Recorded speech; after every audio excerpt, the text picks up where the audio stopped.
Good morning everyone, आप सभी का आरकेजी ट्यूटोरियल में स्वागत है। इससे पहले हम परसेंटेज पढ़ रहे हैं और आज परसेंटेज में ही कुछ हम लोग अलग टाइप का पढ़ते हैं और हमको लगता है कि आप लोगों को समझ में आ रहा होगा। अगर नहीं समझ में आ रहा है तो आप कमेंट बॉक्स में बताएंगे ताकि हम उसको जो है अच्छे से और भी बताने का कोशिश करेंगे। ठीक है, चलिए हम लोग चलते हैं परसेंटेज की ओर। अब देखिए ये टाइप 1 लिखे हैं। टाइप 1 लिखने का कारण है कि कुछ स्टूडेंट बोले कि आप जो है ना टाइप 1 करके बताइए, तो आज हम टाइप 1 बताते हैं। ये पहले भी हम बता चुके हैं।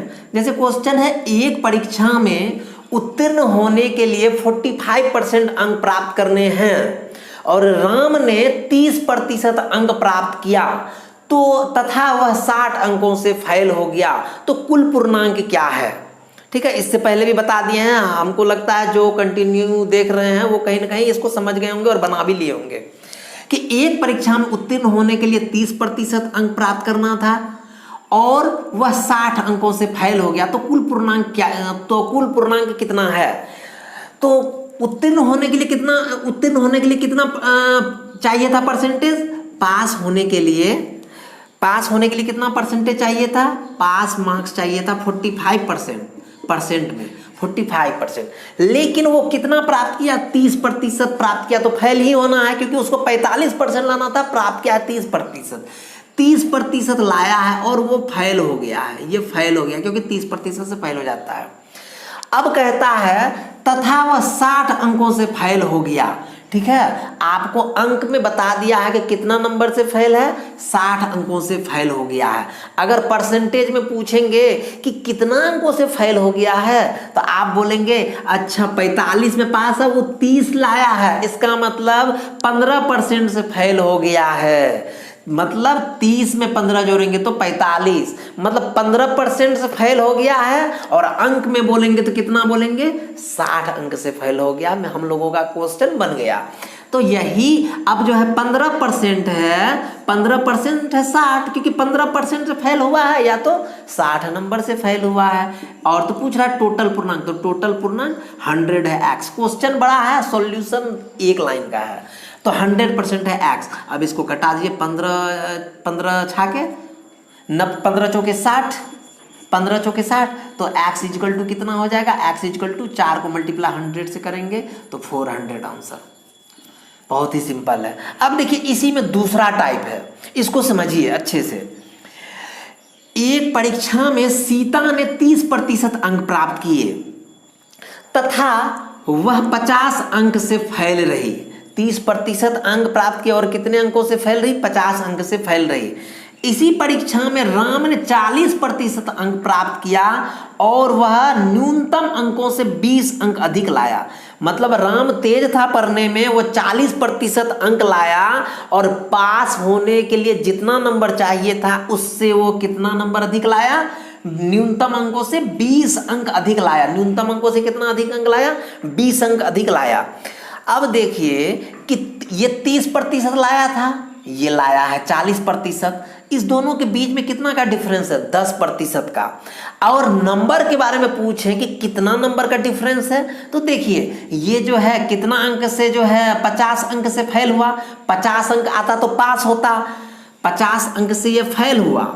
और ये जो है 40% अंक लाया, इसका मतलब है, और लिखा है कि पास होने से न्यूनतम अंकों से ज्यादा अंक लाया। तो ये कितना अंक ज्यादा लाया, ये लाया 20 अंक। तो ये 20 अंक और ये 50 अंक, ये दोनों को जोड़ दीजिए। 20 और 50 कितना हो जाएगा, 70। 20 और 50 70 हो जाएगा। तो यहां पे लिख दीजिए 70। ठीक है, अब देखिए कि ये 30 और 40 के बीच में 10 का डिफरेंस है, तो यही 10% है 70। यही 10% है 70। तो कुल पूर्णांक कितना है, तो कुल पूर्णांक 100% x है। 0 0 खत्म, तो x इक्वल टू कितना हो जाएगा, 700 आंसर। बहुत ही सिंपल है। अब इसमें और सिर्फ कुल पूर्णांक बोल रहा, और पूछ रहा है कि पास मार्क्स कितना है। आपको पता है पास मार्क्स पता करना है। आपको पता है कि ये 30% अंक लाया था। कितना लाया था, सीता ने 30%। तो आपको पता है कि 10 है 70, तो 30% कितना है, 10 है 70, तो 30% एक्स है, ठीक है। अब 0 0 कटाइए, एक्स इक्वल टू कितना हो जाएगा 210, एक्स इक्वल टू 210। लेकिन 30% लाने पे भी वो फैल रही थी। कितना अंकों से फैल रही थी? 50 अंक से। अगर इसमें 50 अंक और जोड़ देंगे तो पास हो जाएगी। तो कितना हो जाएगा 260, 260 नंबर पासिंग मार्क्स है। 260 लाने से वो पास हो जाएगी। अब देखिए यही टाइप 2 का यहाँ पे 2 क्वेश्चन और दिए, क्योंकि ये थोड़ा सा आपको समझने वाली बात है।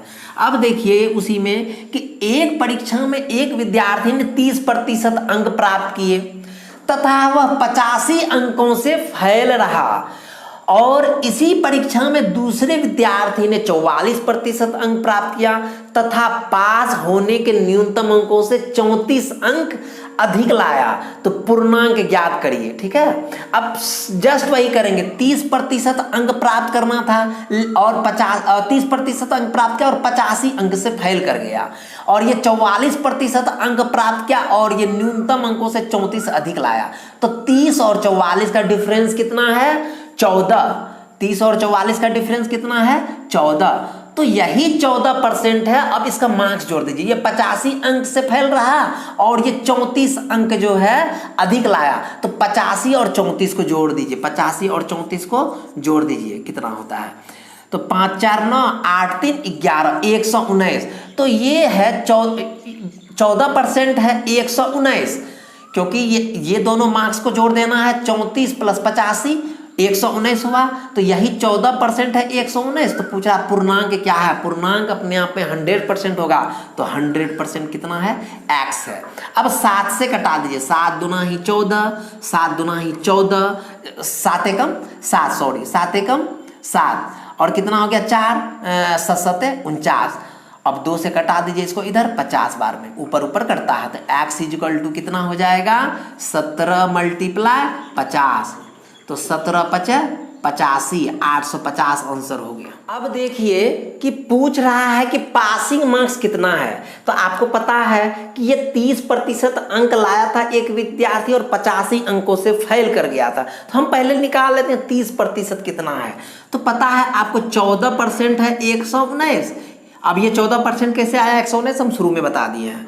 अब 14% है 119, तो पूछ रहा है 30% कितना है। 30% निकाल लेते हैं। 7 दूना ही 14, 7 एकम 7, 7 7 49, और 2 से कटा देंगे 15 बार में, ठीक है। तो x इक्वल टू क्या हो जाएगा? 17 को मल्टीप्लाई कर देंगे 15 से, ठीक है। 17 को मल्टीप्लाई कर देंगे 15 से। अब देखिए 15 7 105, हाथ में रहा 10, और 15 एकम 15, 10 25, 15 10 25, तो 225। अब देखिए 30% अंक लाने के बाद भी वो 85 अंकों से फेल कर गया था। तो पासिंग मार्क्स कितना हो जाएगा? 255, और 85 अंक से फेल कर रहा था, तो 85 अंक और इसमें जोड़ दीजिए। 85 अंक जोड़ दीजिए। 5 5 10 के 0 हासिल 1, 8 6 14 के 4 हासिल 1, 2 1 3, मतलब पासिंग मार्क्स कितना हो गया? 340। 340 मार्क्स लाएगा तो वो पास कर जाएगा, ठीक है। अब जस्ट सेम हिसाब यहाँ पे है, यहाँ पे समझिए, ठीक है। एक परीक्षार्थी ने 30% अंक प्राप्त किए, वह 108 अंकों से फेल रहा। दूसरे परीक्षार्थी ने 52% अंक प्राप्त किए, जो पास होने के लिए आवश्यक अंकों से 24 अधिक अंक है। तो पास होने के लिए कम से कम अंक कितना है, ठीक है। तो 30% अंक लाया और 108 अंक से फेल कर गया। अंक को जोड़ दीजिए। 108 अंक यहाँ पे है और ये कितना अंक है? 24 अंक लाया अधिक, तो 108 + 24 कर दीजिए। तो 108 + 24 करेंगे तो कितना हो जाएगा? 108 + 24 कर दीजिए। 8 4 12 के 2 हासिल 1, 2 1 3, 132, ठीक है। तो मतलब अब इस दोनों का डिफरेंस देखिए, 30% है और यहाँ पे कितना प्रतिशत है? यहाँ पे 52% है। 30% और 52% का डिफरेंस कितना है? 30% और 52 का डिफरेंस है 22%। तो यही 22% है 132। अब हमारा हिसाब बन गया, सिर्फ ये बैठाना है।